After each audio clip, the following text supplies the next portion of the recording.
Get ready for the all-Irish version of the Opel Diplomat.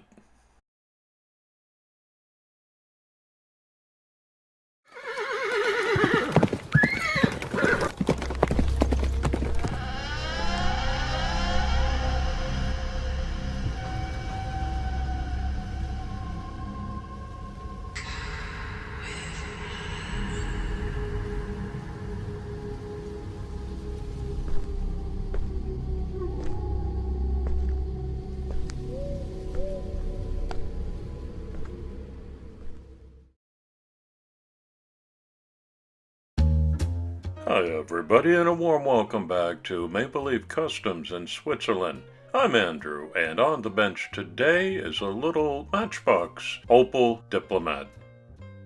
It's got a couple of features that make it stand out, like the opening hood that reveals the engine, but otherwise this one's pretty plain Jane. The basic Matchbox wheels and paint job. It's chipped. Looks like it was a promo issue for Shell Oil. This is going to be my entry for the Four Horsemen March Invitational on the theme of St. Patrick's Day. We welcome our March guest horseman, Cool Cat Custom Diecast. There's a link in the description for you to find his work, and here you can see the upcoming April and May themes. We invite you to participate with us and just ask that you submit a high-quality glamour shot to that email address on the last day of the month, and we'll include your fine work in a recap video. According to my Wiki research, the Opel Diplomat is a luxury car manufactured by Opel from 1964 to 1977.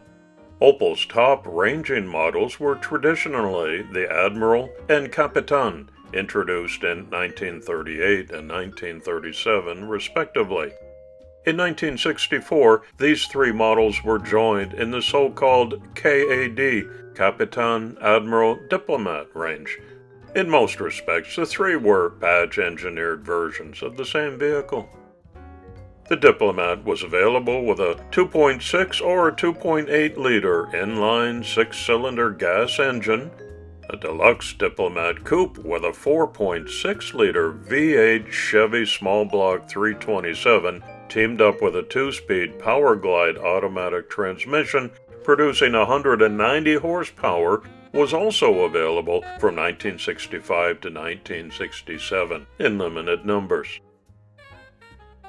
When you're removing Matchbox wheels, you're going to notice that one end of the axle is peened and rounded by the factory, and the other end is just got a little edge burr. That's what you need to take off in order to remove the rubber tires. That's what I'm doing here. I'm not going to reuse these, but I do want to save them, so I take care to remove them properly. Only 347 coupes were built by coachbuilder Karmann and cost 25,500 Deutschmarks, as much as 7 Volkswagen Beetles. It really was one of the deluxe luxury cars of its day. Mine's all paint stripped down to bare metal now, but it looks like I've got to give my attention to some stubborn remnants of the original gold paint. I'll start with a wire attachment on my rotary tool. This is a satisfying part of the whole restoration process for me, to see it come back to shiny condition, including removing some of the casting lines. This is most often part of the process. I use some wet-dry sandpaper. It's getting better and better. There's a stubborn spot on the roof there that I had to spend some time on. I can see there's still a little bit of gold paint on the shot lines on the hood. I carefully take those away. I recommend you get a set of these dental picks for your tool inventory. And now it's ready for a flitz polish treatment.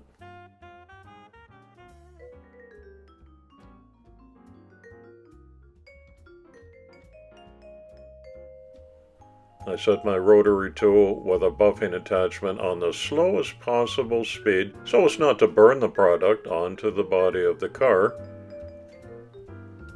This takes about 2 minutes of concentration and a rub down to see what kind of condition it's in now. There's me smiling at you from the reflection off the roof, so I think it's ready to go. I'm enjoying my holiday in Canada with family right now, but you can still count on regular Saturday uploads, including a Hudson Hornet and this 325i Turbo BMW, followed by a classic Jaguar Mark X, and as my entry for the Outlaw Speed Shop Custom Diecast Invitational, I've chosen a Plymouth GTX. I hope you'll be a visitor for each of those videos and a supporter by giving me a thumbs up. If you'd like to support my channel financially, you can use this PayPal Me link. I'd appreciate any kind of help. The paint that I'd really like to use on the Opel is this metallic green that comes in a spray can, so I take a few moments to protect myself and the immediate area and decant some into a little cup. Takes about 10 minutes for it to degas, and then that goes into my airbrush, and I can use it with a 0.3 needle and give it a much finer spray application, because the airbrush atomizes the paint and goes on with much more control than it does out of the spray can. I wait about 10 minutes between applications, and I'll give this a full 3 layers. Today's community shout-out goes to Gary's Diecast Collection. Gary's already got a strong following, and he doesn't really need help from me. But in case you don't know about this excellent channel, I invite you to follow the link that I've left in the description so you can discover a new online friend and give him your support like you do to me. Thank you. It's the next morning before I handle the freshly painted Opel. You can see that turned out very nicely. Now I'm trying to decide how best to do a wheel swap. There's the original Matchbox tires, but what I want to do is use these Greenlight tires that have a nice hubcap and an actual rubber tire around them for more of a period accurate look.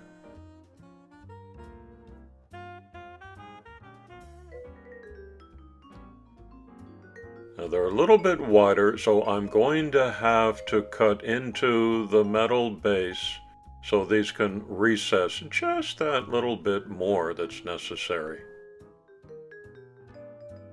That's an easy process. I've got some titanium bits here. They all fit into my rotary tool. First I start by taking out the supports that held the original Matchbox axles. I'm going to have to use axle tubes in my system. And then carefully, a little bit at a time, I remove enough that the new wheels can be seated in there properly. Here's some brass tubing. I'll make a couple of marks, and this cuts easily, just rolling it back and forth with a little pressure from my X-Acto knife. With some super glue and baking soda for a cement-like bond, I put my new axle tubes in and I check them that they're centered and level, and they're looking good. Now to focus on the St. Patrick's Day theme, and there's nothing more Irish than Guinness beer. It's an Irish dry stout that originated in the brewery of Arthur Guinness at St. James Gate in Dublin, Ireland in 1759. On December 31st that year, he signed a 9,000-year lease at £45 per year for the unused brewery. 10 years later, on May 19th, 1769, Guinness exported his first shipment of 6.5 barrels to Great Britain. It's one of the most successful alcohol brands worldwide, brewed in almost 50 countries now, and available in over 120. In spite of declining consumption since 2001, it's the best-selling alcoholic drink in Ireland, where Guinness and Company Brewery makes almost 2 billion euros worth of beer every year. The Guinness Storehouse is a tourist attraction at St. James Gate Brewery in Dublin. Since opening in 2000, it has received over 20 million visitors. I was one of them in 2008. They have a clinic to show you how to properly pour and drink a Guinness beer. They are serious about the technique.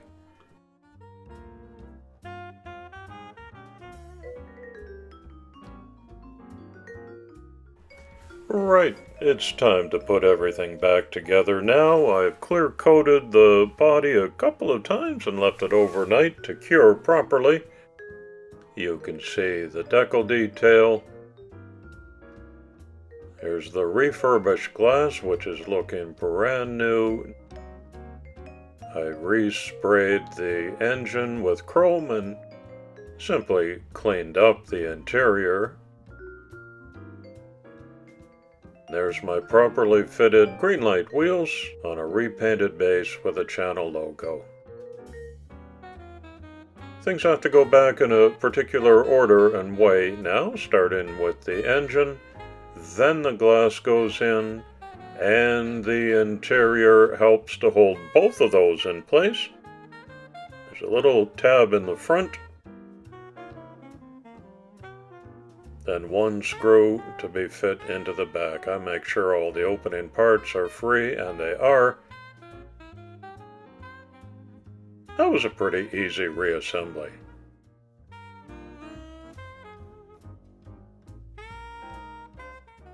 Let's have a closer look. I'm very happy with the finish that I got on top of the metallic green paint that was decanted and the decals. The front grille and the rear were re-chromed by hand. There's the Guinness label.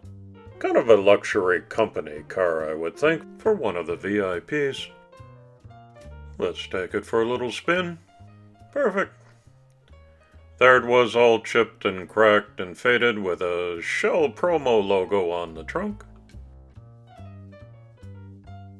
And now I've got fresh metallic green, nicely updated green light wheels. It's all cleaned up and looking fresh. May the luck of the Irish be yours. It glistens under the diorama lights.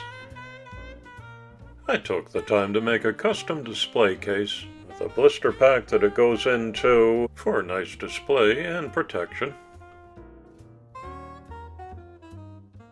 And a certificate of authenticity. There's some channel and sponsor information and the build number. This is going to be given to a friend. Remember, if you're involved in our build-offs, use hashtag 4Horsemen Diecast. Thanks again to Cool Cat Custom Diecast for being our guest horseman. Be sure to check out all the builds. Thank you for visiting my channel again today. Happy belated St. Patrick's Day. It's Irish coffee time.